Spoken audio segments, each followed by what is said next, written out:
Hi guys, welcome back to my channel. This is Kayla from Cali Kooks, and today we are going to focus on one of my favorite fall meals as well as one of my favorite meals in general, which would be a spaghetti squash pizza casserole. I got this idea from Julie Bauer from Paleo OMG. I kind of changed up a few of the ingredients, and I really like this recipe for a number of reasons. The first one being is that it makes a ton of leftovers. So if you're the kind of person who's a prepping guru, this is perfect. It should last you throughout the entire week, breakfast, lunch, dinner, whatever you need it for. The second reason I like this is because it doesn't require a whole lot of dishes. So it's good for cooking for the family, cooking for friends, everybody's happy. And the third reason, it's got the word pizza in it. So you can take your favorite pizza toppings. These are my specific toppings that I like, but you can choose whatever you want. And this is a good one to get your kids involved. I don't have kids, I've said this before, but I know that kids can be picky eaters, so if you say the word pizza, they're going to want to get involved, help you out with toppings and whatnot. So I'm freaking starving. Let's go ahead and get started. Ingredients to get us started for our casserole, we're going to start with 1 red onion all diced up, 1 cup of mushrooms sliced, 1 green bell pepper diced up, 1/3 of a cup of sliced olives. We have toppings, basil, sea salt, black pepper, and red pepper flakes. 1 cup of marinara sauce, 4 eggs that we'll whisk into our casserole. We have pepperoni to top our casserole with, and we also have some Italian sausage, as well as our spaghetti squash, which I cut lengthwise, so hot dog style. I took the seeds out, so this is what it looks like. I cut the top off too. The stem is hard to cut through, so cut the top off first. First thing that we have to do is roast our spaghetti squash. So I have the spaghetti squash pieces set so that the skin is facing down right now. I'm going to take a little bit of olive oil and I'm going to drizzle it onto the spaghetti squash inside. And then I'm going to take my black pepper and sea salt and sprinkle it into my spaghetti squash. And then I'm going to take my spaghetti squash and flip them upside down. We're going to preheat our oven to 425 degrees. We'll put our spaghetti squash in the oven for about 25 to 30 minutes.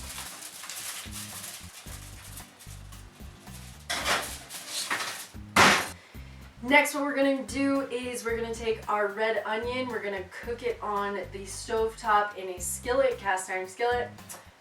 We're going to wait until our onion is translucent. Once it's ready to go, we're going to add our Italian pork sausage. We're going to cook that up, stir it up until it's browned.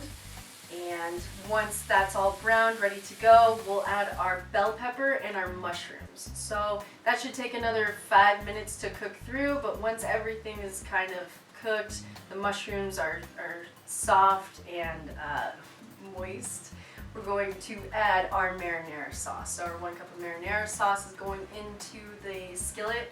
We're going to stir it all up. We'll spice it as we go, so add salt, add your pepper, and kind of just go, you know, sprinkle it on there when you can. We should do this again. Once our spaghetti squash is cooked, mine cooked for about 30 minutes. You want to make sure it's fork tender, which I'm going to try right now. So take our spaghetti squash out of the oven here. Have my fork. Going to test it out. And yeah, it's really fork tender. It's really, really hot though, so you might want to wait a couple minutes before scraping the spaghetti squash out into the dish.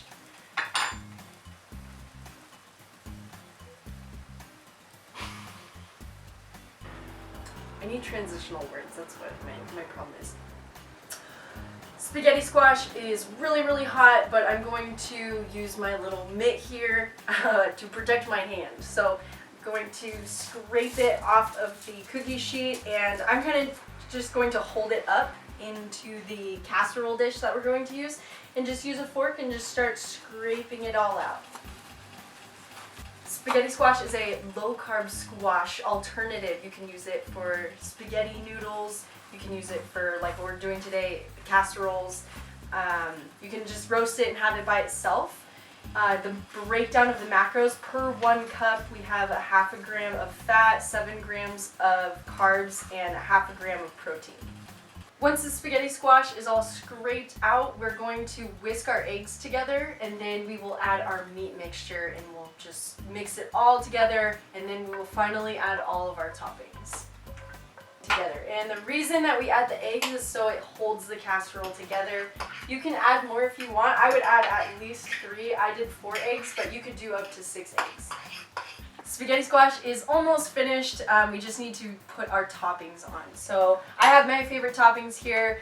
I have pepperoni, olives, and a little bit of fresh basil. And actually, I'll probably wait until it's totally cooked to put that on. So just for right now, pepperonis and olives. Our casserole is finally completed. The last thing, well, it's not really completed.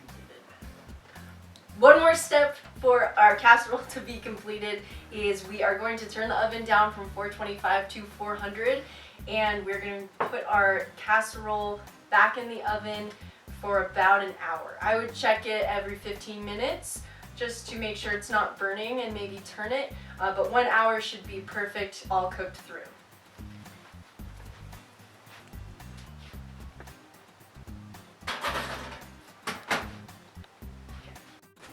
It's been exactly an hour since our casserole has been cooking in the oven, so we're going to go ahead and take it out, let it cool for a second, and then I'm going to cut myself a slice.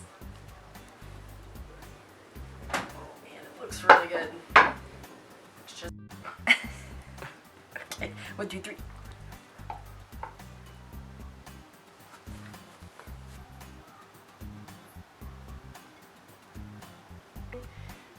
Alright, now that we have our basil and our red pepper flakes all decorating our pizza pie here, that is it. I'm going to enjoy this casserole now. Thank you so much for watching this episode of my pizza casserole, and tune in next week for some more kooky recipes.